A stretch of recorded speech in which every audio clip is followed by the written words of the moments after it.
Moses was a stammerer, and God calls a stammerer to lead over 3 million people. In principles of leadership, we are taught that the core quality of a leader is an ability to communicate and is eloquence. To be a leader, you must be able to speak fluently and speak in a globally acceptable accent. And Moses was here, stammering. Let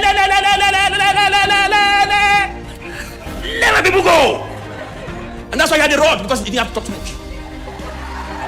And God didn't heal Moses of his stammering, because God wanted us to know that your semi-weakness is not strong enough to stop you.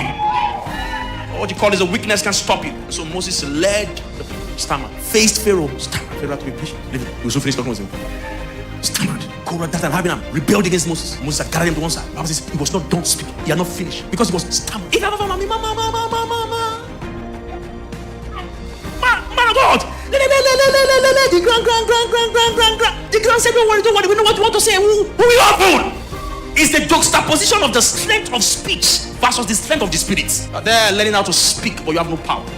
Moses was a stammerer. He led 3 million people out of a 400 years of servitude. He did it stammering. Joseph had a rape accusation over his head. He could have been shy. Pharaoh is calling you. Could have said, yeah! Finally, I'm done for. Pharaoh is calling you. The guy went, grabbed his hair, and was ready for the throne. Just as he went, he spoke perfectly. He commanded and compelled the attention of the king, and was coming from the prison. You are coming from your house. You cannot talk to a board. You cannot pitch your work before you board. Joseph was coming from the prison. Been there for years. But those years, wipe off the sense of dignity he has for himself.